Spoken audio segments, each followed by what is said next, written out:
السلام علیکم defence updates میں پاک فضائیہ کی multi national Indus shield exercise کی خبر پر بات کریں گے۔ ترک راکٹ سسٹم کا لانگ رینج ورژن، روسی ایئر فورس کے لیے مزید ایئر کرافٹ، امریکی کمپنی کا jet powered munition, TB3 drone update اور US سمیت دیگر اہم بین الاقوامی دفاعی خبریں بھی اس ویڈیو میں شامل ہوگی۔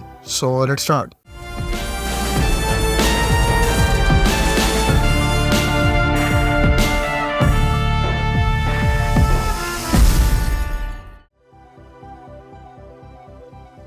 فرینڈز، پاکستان ایئر فورس کے air power centre of excellence کے زیر اہتمام کنڈکٹ کی جانے والی Indus shield multi national exercise conclude ہو گئی ہے۔ تقریباً 2 ہفتوں پر مشتمل اس ایکسرسائز میں جہاں ترک ایئر فورس کے F-16 طیاروں نے حصہ لیا، وہیں اس ایکسرسائز میں سعودی ایئر فورس کے F-15 ایگل طیاروں نے پہلی مرتبہ شمولیت کی۔ خیال رہے کہ اس ایکسرسائز میں پاکستان ایئر فورس کے زیر استعمال J-10C اور JF-17 تھنڈر بلاک 3 طیاروں نے پہلی مرتبہ ملٹی نیشنل ایکسرسائز میں حصہ لیا ہے۔ اس ایکسرسائز میں ترکی اور سعودی عرب کے علاوہ دیگر 12 ممالک نے آبزرورز کے طور پر شرکت کی تھی اور ممکنہ طور پر وہ فیوچر کے انڈس شیلڈ ایڈیشن میں پارٹیسپیٹ کریں گے۔ اس سے پہلے جہاں سعودی ایئر فورس کے بارے میں اطلاعات سامنے آئی تھی کہ وہ ممکنہ طور پر چائنیز ساختہ J-10C طیاروں کی پرفارمنس کو اس ایکسرسائز میں اسیس کریں گی، وہیں ٹرکش ایئر فورس کے بارے میں بھی رپورٹس ہیں کہ وہ اپنے فیوچر ایکوزیشن کی غرض سے J-10C کو اسپیشلی ایویلیویٹ کر رہا ہے۔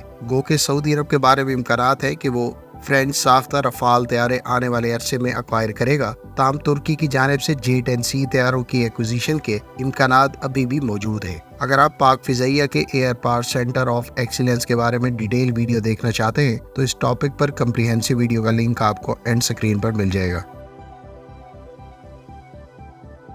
فرینڈز، ترک کمپنی راکٹسان کے تیار کردہ TRLG-230 ground launch guided rocket نے آذربائیجان اور ٹرکش آرمڈ فورسز کے مشترکہ ایکسرسائز مصطفیٰ کمال اتاتürk 2023 کے دوران ڈیزگنیٹڈ ٹارگٹ کو کامیابی سے نشانہ بنایا ہے۔ میڈیا رپورٹس کے مطابق اس ایکسرسائز کے دوران بیکر کمپنی کے TB2 ڈرون نے ٹارگٹ کو ڈیزگنیٹ کیا جو آذربائیجان کے آرمڈ فورسز استعمال کر رہی تھی، جبکہ TRLG-230 میزائل نے پن پوائنٹ ایکوریسی سے اس ہدف کو نشانہ بنایا۔ خیال رہے کہ راکٹسان کے تیار کردہ اس ground launch guided rocket system کو اس سے پہلے بنگلہ دیش کو بھی ایکسپورٹ کیا جا چکا ہے اور یہ 70 کلومیٹر کی رینج پر مختلف نوعیت کے اہداف کو نشانہ بنا سکتا ہے۔ ترک میڈیا سورسز کے مطابق ترک کمپنی راکٹسان اس سسٹم کا انکریزڈ ویریئنٹ بھی تیار کر رہی ہے جس کی رینج 150 کلومیٹر متوقع ہے۔ خیال رہے کہ راکٹسان اسی سسٹم کا ہی ایک ایئر لانچ ورژن UAV-230 کے نام سے پہلے ہی متعارف کروا چکی ہے جو سپر سونک سپیڈ سے 140 کلومیٹر دور اہداف کو نشانہ بنا سکتا ہے۔ اس ایئر لانچ گائیڈڈ راکٹ کو اکنجی ڈرون کے ساتھ پہلے ہی 2 مرتبہ کامیابی سے ٹیسٹ فائر کیا جا چکا ہے۔ فرینڈز، امریکہ کی جانب سے اپنے مغربی اتحادیوں کو $1.5 ارب مالیت کے مختلف میزائلز کی فروخت کی منظوری دے دی گئی ہے۔ US آفیشلز کی جانب سے جاری کردہ رپورٹس کے مطابق امریکہ UK، لیتھونیا اور فن لینڈ کو آنے والے عرصے میں مختلف نوعیت کے میزائلز فراہم کرے گا۔ US ڈپارٹمنٹ آف ڈیفنس کی جانب سے جاری کردہ رپورٹ کے مطابق یونائیٹڈ کنگڈم کو امریکہ کی جانب سے joint air to ground missile $957 million کی لاگت سے فراہم کیے جائیں گے۔ خیال رہے کہ برطانوی حکومت نے تقریباً 3000 AGM-179A joint air to ground munition امریکہ سے ایکوائر کرنے کی درخواست کی تھی۔ ادھر لیتھونیا کے لیے تقریباً $100 ملین کی لاگت سے AIM-120C8 advance medium range air to air missiles کی فروخت کی منظوری دی گئی ہے۔ لیتھونیا نے گائیڈنس کٹ کے ساتھ 36 AIM-120C8 میزائلز ایکوائر کیے ہیں جنہیں national advanced surface to air missile systems پر استعمال کیا جائے گا۔ امریکہ کی جانب سے فروخت کیے جانے والے ویپنز کے حوالے سے اس منظوری میں تیسرا کنٹری فن لینڈ ہے جسے advance anti radiation guided missile extended range version provide کیے جائیں گے۔ فن لینڈ کی جانب سے تقریباً $500 ملین کی لاگت سے 150 advance anti radiation guided missile extended range version acquire کیے گئے ہیں۔ فرینڈز، روس کی یونائٹڈ ایئر کرافٹ کارپوریشن یعنی UAC نے Sukhoi Su-35S fighter aircraft کا نیا بیچ رشین ایئر فورس کو ڈیلیور کر دیا ہے۔ یوکرین جنگ کے بعد سے لے کر اب تک رشین ایئر فورس کو کئی نئے طیارے ڈیلیور کیے گئے جس میں Su-34 کے علاوہ